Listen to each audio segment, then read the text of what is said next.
हम लोग adaptive immune system के बारे में पढ़ रहे थे, अब हम लोगों ने बी सेल्स के बारे में सारा कुछ पढ़ लिया। नाउ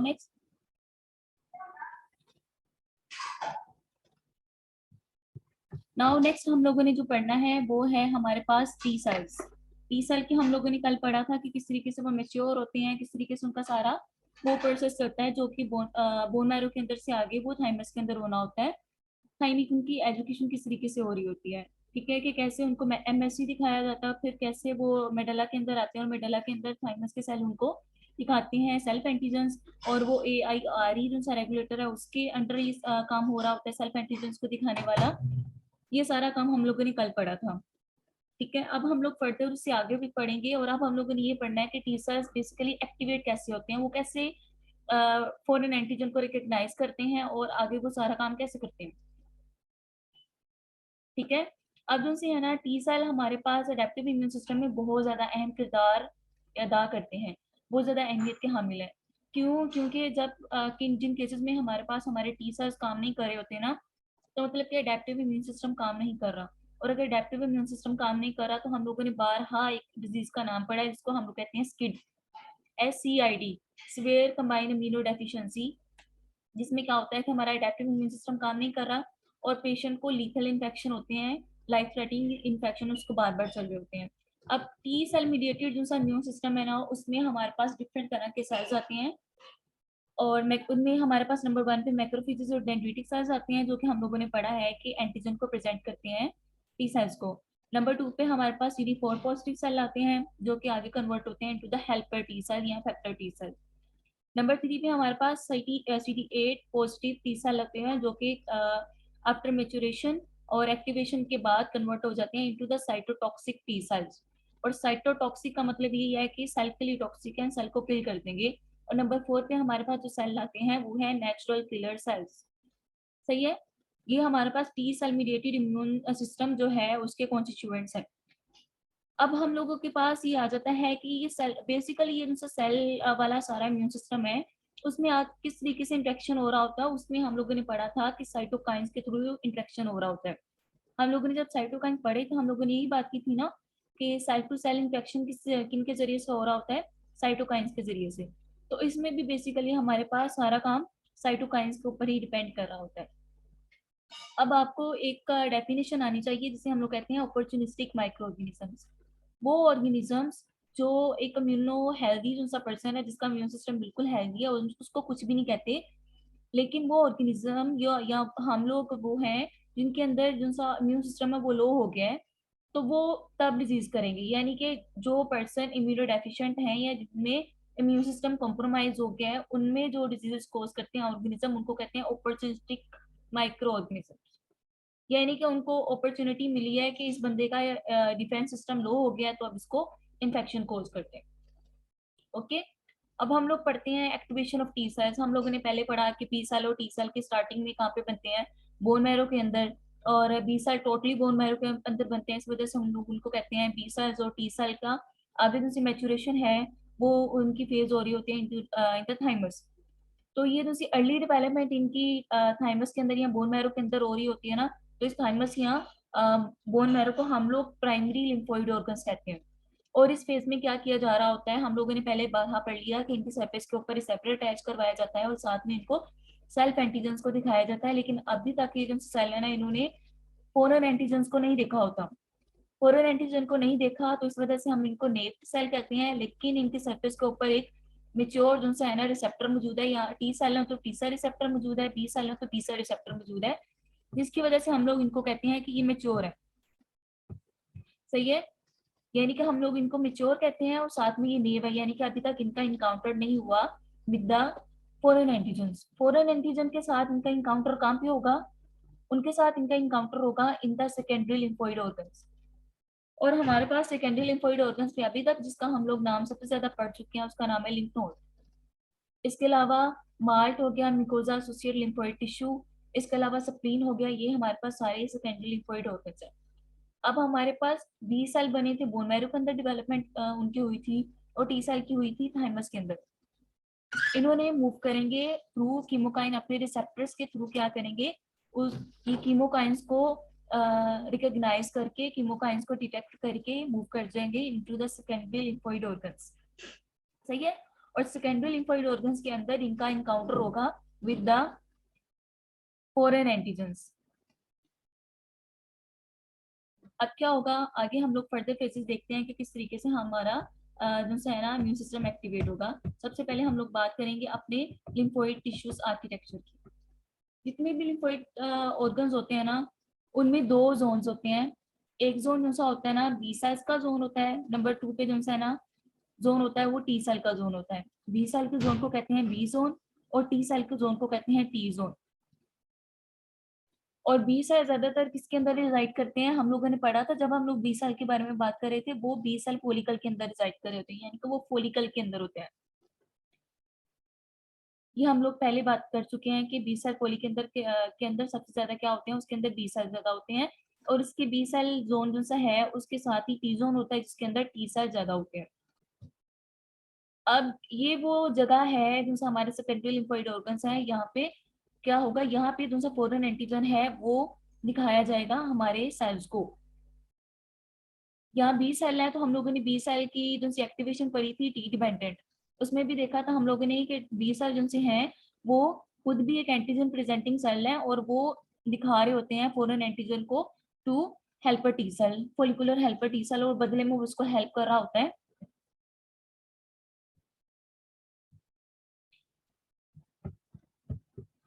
बदले में वो हेल्प कर रहा होता है इसको। हम लोग बात हम लोग बात कर रहे थे टी जोन की और बी जोन की। बी जोन वो वाला जोन है जिसमें हमारे हमारे जो से बी सेल है वो ज्यादा होते हैं, और टी जोन वो जोन है जिसमें हमारे टी सेल मौजूद होते हैं। हम लोगों ने पहले बात की थी about the T cell dependent B cell activation, जिसमें हम लोगों ने बात की थी कि हमारे जो बी सेल है वो एज ए एपीसी काम करते हैं, एज एंटीजन प्रेजेंटिंग सेल काम करते हैं, और फोलिकुलर हेल्पर टी सेल को एक्टिवेट करवाते हैं, और बदले में follicular helper T cell B cell की हेल्प करते हैं। तो उस काम के लिए क्या करना था, उस काम के लिए फोलिकुलर हेल्पर टी सेल को मूव करना पड़ता था into the B cell follicle, क्योंकि बी सेल उस जगह पे मौजूद है। अब हम लोगों ने बात करनी है कि टी सेल की एक्टिवेशन बेसिकली किस तरीके से हो रही है। तो डेंड्रिटिक सेल की हम लोगों ने पहले ही काफी अच्छे तरीके से बात कर ली कि वो किस तरीके से करते हैं। जब एक फॉरेन पैथोजन आता है तो उनसे हमारे डेंड्रिटिक सेल हैं वो इसको इन्गल्फ करते हैं, अपने साइटोप्लाज्म के अंदर ले जाते हैं, फिर इसकी ब्रेक डाउन करते हैं डिफरेंट एंजाइम्स के थ्रू, प्रोटीजेस के थ्रू।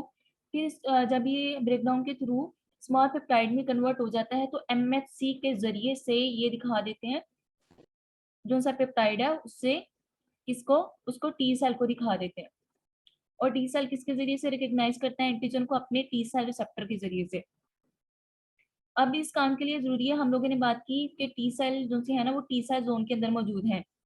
सही है। तो लेकिन डेंड्रिटिक सेल हम लोगों ने बात की थी कि वो बॉडी के पेरिफ्रीज में मौजूद है। जब हम लोगों ने बात की थी डेंड्रिटिक सेल्स की पीछे, तो हम लोगों ने कहा था कि मैक्रोफेजेस और डेंड्रिटिक सेल्स में एक डिफरेंस ये भी है कि डेंड्रिटिक सेल यूज करते हैं CCR7 इस कीमोकाइन को, और ये इसको डिटेक्ट करते हैं with the help of their chemo CCR7 receptor, और ये मूव कर जाते हैं into the lymph node into the secondary lymphoid organs। यानी कि डेंड्रिटिक सेल ने एक एंटीजन को लेके कहाँ पे चले जाना है, टी सेल जोन के अंदर अपने CCR7 कीमोकाइन के जरिए से। सही है। अब ये वहां पे जाके क्या करेगा, टी सेल रिसेप्टर को दिखा देगा MHC के थ्रू वो पेप्टाइड। ये सारी वो बातें जो हम लोग पहले कर चुके हैं, तो इस पे हम लोग बहुत ज्यादा काम नहीं करेंगे। ये आप अगर आप दोबारा पढ़ना चाहते हैं तो हम लोगों के स्टार्टिंग वाले चैप्टर जिसमें हम लोगों ने पढ़ा था कि एंटीजन प्रेजेंटिंग जो सा फिनोमिना है वो मैक्रोफेजेस किस तरीके से कर रहे हैं और डेंड्रिटिक सेल किस तरीके से कर रहे हैं, तो ये आपको वहां से मिल जाएगा। सही है। नंबर 2 पे हम लोग बात करेंगे कि बॉडी में जो से सेकेंडरी लिम्फोइड ऑर्गन्स हैं वो कौन कौन से हैं। तो हम लोग बात करते हैं सबसे पहले स्प्लीन की। स्प्लीन किस चीज को फिल्टर कर रहा होता है, स्प्लीन फिल्टर कर रहा होता है हमारे पूरे ब्लड को। ये पूरे ब्लड को फिल्टर कर रहा होता है, और वहीं पे इसके पास हमारे जो से लिम्फोसाइट्स हैं वो मौजूद होते हैं।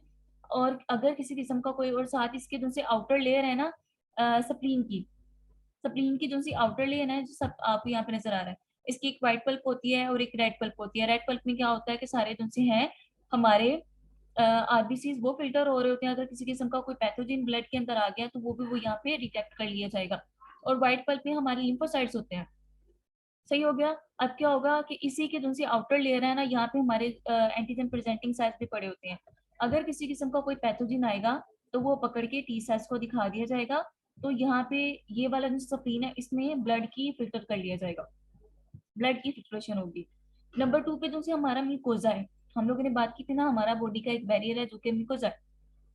तो म्यूकोजल एसोसिएटेड लिम्फोइड टिश्यू वहाँ पे मौजूद होते हैं। फॉर एग्जांपल हमारा जो सा है गट का सारा सिस्टम है, वहाँ पे एमएलटी मौजूद होता है, वहाँ पे लिम्फोइड टिश्यू जो से है ना म्यूकोजा एसोसिएटेड लिम्फोइड टिश्यू होते हैं। तो वो वहाँ पे ये काम कर रहे होते हैं, वहाँ पे एंटीजन को रिजेक्ट कर रहे होते हैं अगर कोई फॉरेन एंटीजन मौजूद है। और नंबर 3 पे हमारा जो सा बॉडी का एक और सिस्टम है वो है लिम्फ।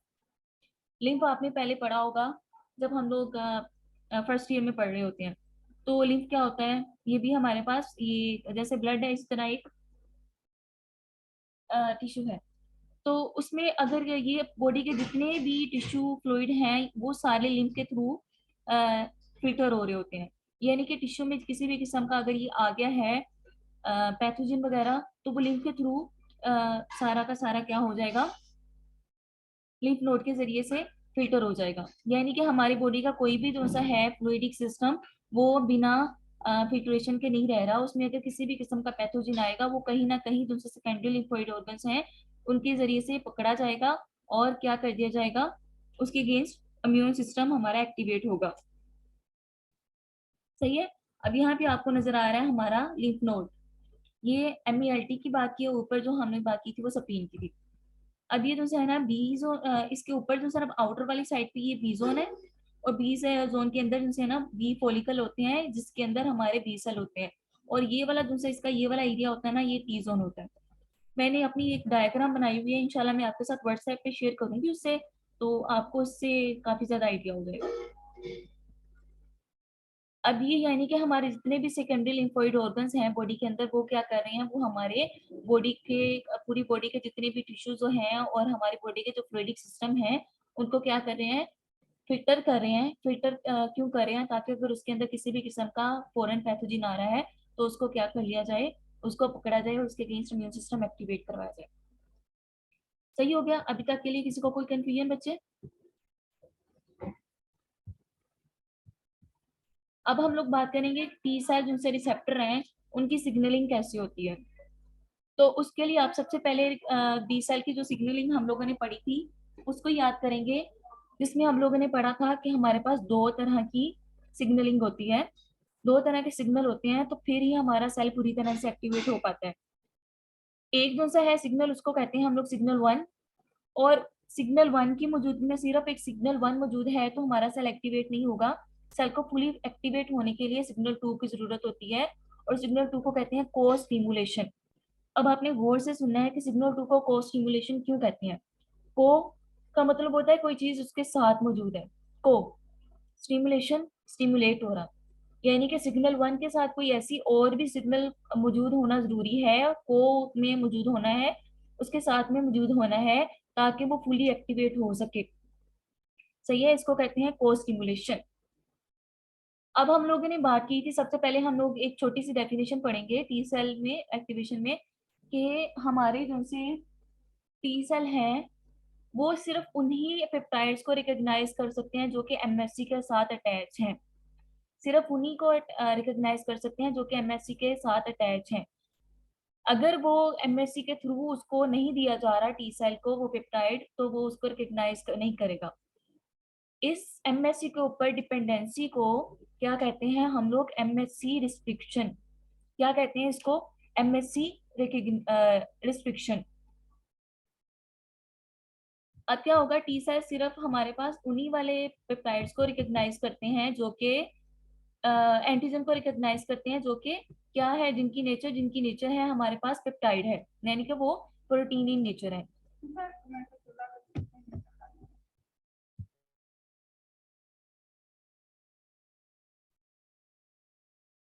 हम लोगों ने अभी बात की एमएससी रिस्ट्रिक्शन की, यानी कि जैसे हमारे टी लिम्फोसाइट हैं सिर्फ उन्हीं पेप्टाइड को रिकॉग्नाइज कर रहे हैं जो कि उनके पास आ रहे हैं, एमएससी के थ्रू उनको प्रेजेंट किए जा रहे हैं। अगर वो एमएससी के थ्रू उनको प्रेजेंट नहीं किए जा रहे हैं तो उनको रिकॉग्नाइज नहीं करेंगे, ये है एमएससी रिस्ट्रिक्शन। सही हो गया। CD4 पॉजिटिव जो है MSC क्लास 2 को रिकग्नाइज करते हैं और CD8 पॉजिटिव सेल है वो रिकग्नाइज करते हैं MSC क्लास 1 को। ये बातें हम लोग पहले कर ली। और दूसरी MSC रिस्ट्रिक्शन हमारे पास किस जगह पे आ रही होती है, वो हमारे पास थाइमस में जो पॉजिटिव सिलेक्शन हो रही होती है ना, उसके जरिए से की जा रही होती है। अब हम लोग बात करेंगे फर्दर जो सिग्नलिंग है ना वो किस तरीके से हो रही होती है।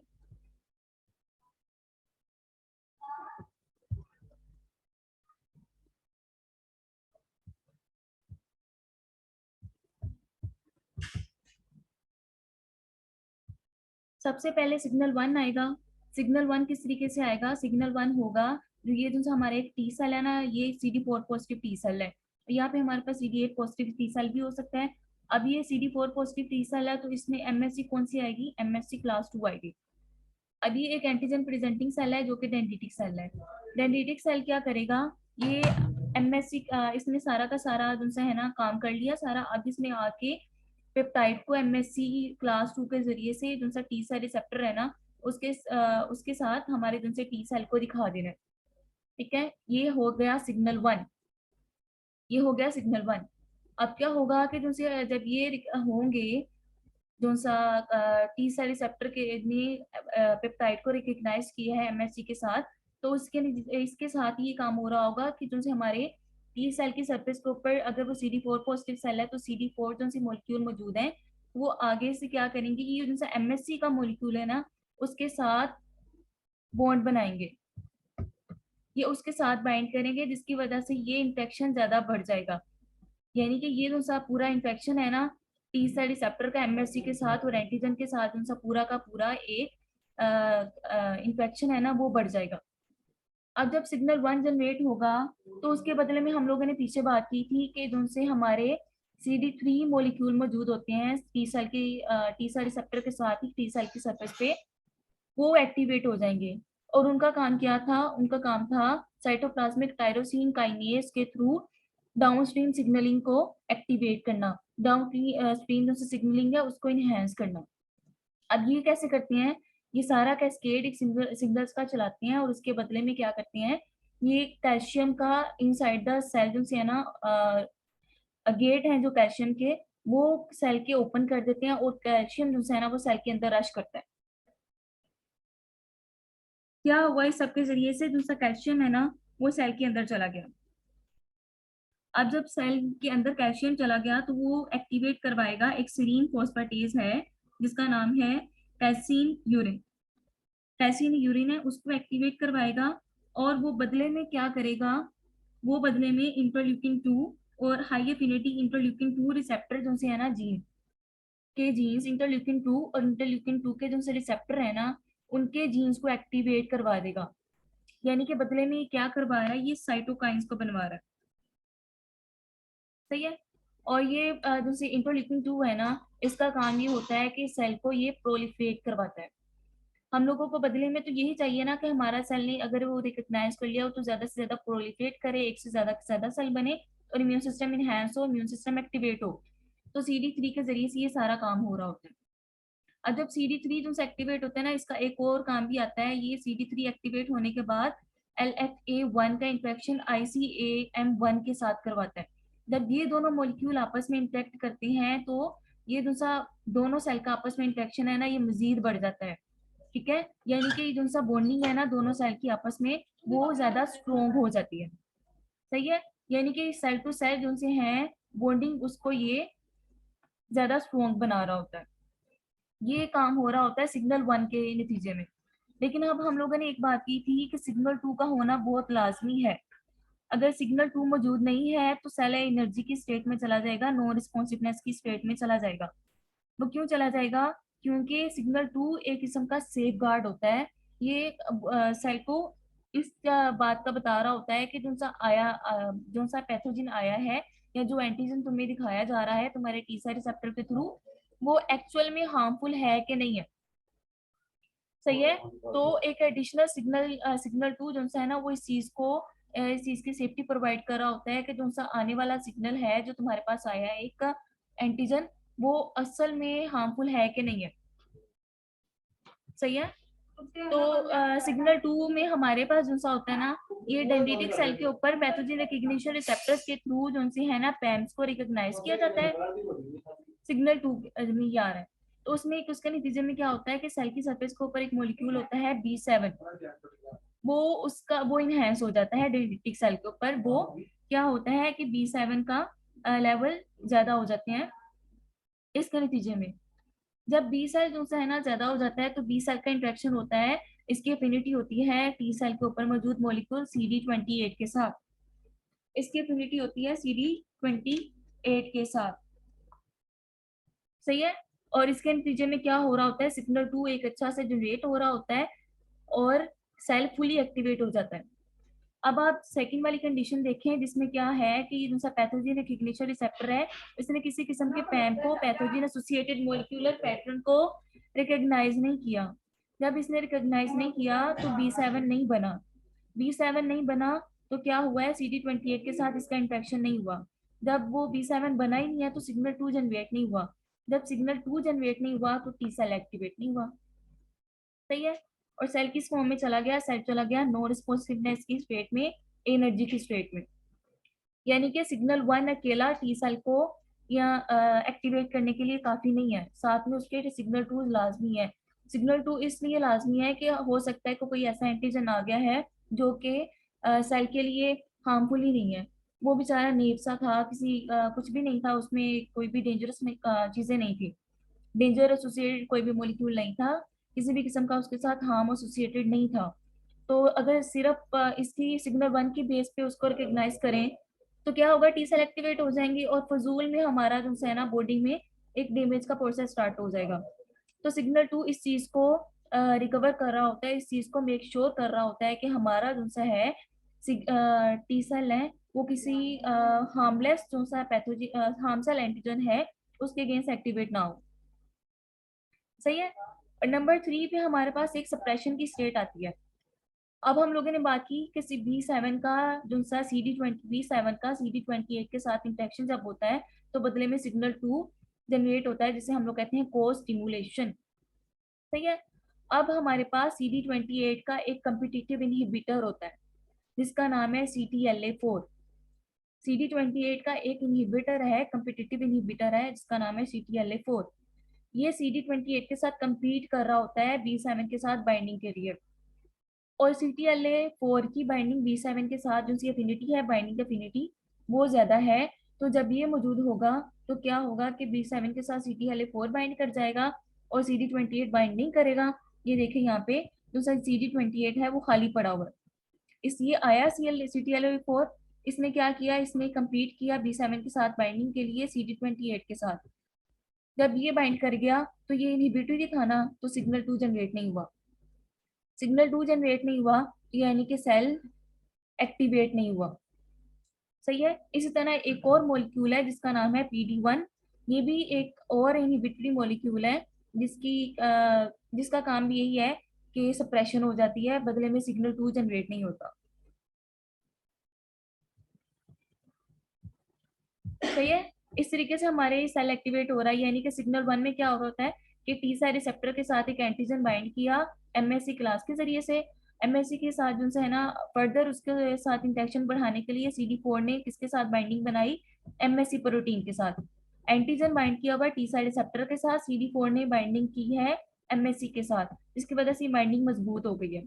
अब सेल टू सेल इंफेक्शन जो है ना, इसके बदले में सिग्नल 1 के जरिए से CD3 एक्टिवेट हुआ। जब CD3 एक्टिवेट हुआ तो क्या हुआ, डाउनस्ट्रीम सिग्नलिंग चली और जो हम लोगों ने कैल्शियम का बात की सारी की सारी, वो सारा काम होगा डाउनस्ट्रीम सिग्नलिंग में साइटोप्लाज्मिक टायरोसिन काइनेज के थ्रू, जो कि फॉस्फोराइलेशन करवाता है। और इसके बदले में कैल्शियम के गेट्स ओपन हो गए, calcium inside the cell rush कर गया और कैल्शियम में बदले में क्या करवाया, सारा काम करवा के उसने इंटरल्यूकिन 2 और इंटरल्यूकिन जो से 2 के रिसेप्टर हैं उनको जीन को एक्टिवेट करवाया और बदले में क्या बना, इंटरल्यूकिन 2। और इंटरल्यूकिन 2 का काम है कि जो सी है सेल की प्रोलिफरेशन करवाना, यानी कि जो सेल एक्टिवेट हो गए हैं उनको ज्यादा से ज्यादा बनवाना, उनकी क्वांटिटी ज्यादा करना। नंबर 2 पे हमारे पास सिग्नल 2 आता है और सिग्नल 2 का काम है को स्टिमुलेशन का, यानी कि सिंपल सिग्नल 1 के जरिए से टी सेल एक्टिवेट नहीं होंगे, टी सेल को एक्टिवेट होने के लिए एक और सिग्नल चाहिए जिसे कहते हैं सिग्नल 2, जो कि यहाँ पे हमारे पास प्रोवाइड किया जा रहा है with the B7 and CD28। अगर B7 या CD28 का आपस में इंफेक्शन नहीं हुआ, B7 नहीं बना, यानी कि ये सिग्नल तो सिग्नल 2 नहीं होगा, और अगर सिग्नल 2 नहीं होगा तो सेल एनर्जी की स्टेट में चले जाएंगे, नॉन रिस्पॉन्सिवनेस की स्टेट में चले जाएंगे। और नंबर 3 पे जो आपको यहाँ पे नजर आ रहा है, ये सप्रेशन का केस है, जिसमें क्या है, सप्रेशन हो रही है कम्पिटिटिव इनहिबिटर्स के जरिए से। कम्पिटिटिव इनहिबिटर जो है ना, CD28 का CTLA4 है, इसके अलावा एक और कम्पिटिटिव इनहिबिटर है जिसका नाम होता है PD1। और ये क्या काम करवा रहे होते हैं बदले में, ये करवा रहे होते हैं सप्रेशन।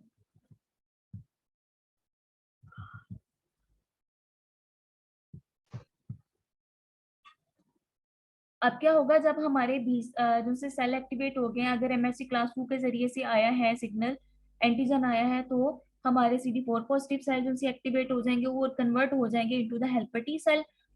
और अगर वो MSC क्लास 1 के थ्रू आया है तो CD8 पॉजिटिव का सेल एक्टिवेट हो जाएंगे और वो कन्वर्ट हो जाएंगे into the cytotoxic T cells. और जो साइटोटॉक्सिक टी सेल है ना, वो बहुत ज्यादा लिथल होते हैं, उनका काम यही होता है कि सेल को किल कर देना। अब जैसे CD8 पॉजिटिव टी सेल है ना, वो सिग्नल 1 और सिग्नल 2 के अलावा टी सेल की हेल्प की भी जरूरत होती है उनको फुली एक्टिवेट होने के लिए। सिंपल सिग्नल 1 और सिग्नल 2 के जरिए से वो फुली एक्टिवेट नहीं होते। सही है। अब इनकी हेल्प जो CD4 positive helper T cell है, उनकी इनको हेल्प की जरूरत क्यों होती है, वो इसलिए होती है क्योंकि हम लोगों ने अपनी बॉडी को जिनसे साइटोटॉक्सिक टी सेल के लीथल इफेक्ट्स हैं उससे सेव रखना है। अगर जब तक ये हेल्प नहीं होगी तो ये फुली एक्टिवेट नहीं होंगे। और इसका मतलब ये हुआ कि हमारे जो हेल्पर टी सेल हैं बॉडी को एक सेफ फॉर्म में रख रहे हैं कि कहीं CD8 positive cytotoxic T cell हैं वो ऐसे ही एक्टिवेट ना हो जाएं और बदले में हमारी बॉडी को डेंजर की तरफ ना ले जाए। अब इसका जैसा हमारे पास एग्जांपल आती है एड्स में। HIV में क्या होता है, इम्यूनो डेफिशिएंसी वायरस जैसा है, उसमें क्या होता है कि जैसे हमारे हेल्पर टी सेल है ना, वो उसका बेसिक जो सा है ना कल्प्रिट है। जो सा है ये HIV, ये इनफेक्ट ये CD4 पॉजिटिव टी सेल को कर रहा होता है। जब ये इनको इन्फेक्ट कर रहा होता है तो क्या होता है कि ये नहीं बनते, बदले में क्या है, साइटोटॉक्सिक टी सेल को हेल्प नहीं मिल रही, यानी कि हमारे पास इम्यूनो डेफिशिएंसी हो गई है। और जैसे साइटोटॉक्सिक टी सेल है ना, वो धड़ाधड़ काम करना शुरू कर देते हैं, वो बॉडी को भी हार्म करना शुरू हो जाते हैं। यानी कि CD4 पॉजिटिव सेल जो है ना, वो भी एक किस्म का हमारी जो से साइटोटॉक्सिक टी सेल है ना, उनको एक चेक दे रहे हैं।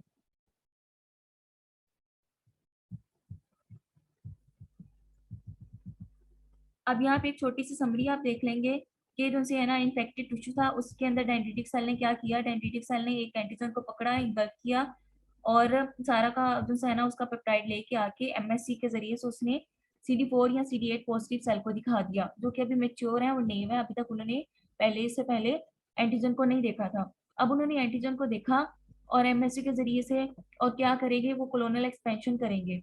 कोलोनल एक्सपेंशन करके वो या तो जिनसे है ना कन्वर्ट हो जाएंगे इनटू द फॉलिकुलर या हेल्पर टी सेल में, या फिर वो साइटोटॉक्सिक टी सेल में कन्वर्ट हो जाएंगे और इनके इफेक्ट आ जाएंगे। अब अगले हम इंशाल्लाह लेक्चर्स में पढ़ेंगे कि सेल हर जिनसे है ना वो अपना काम किस तरीके से करता है।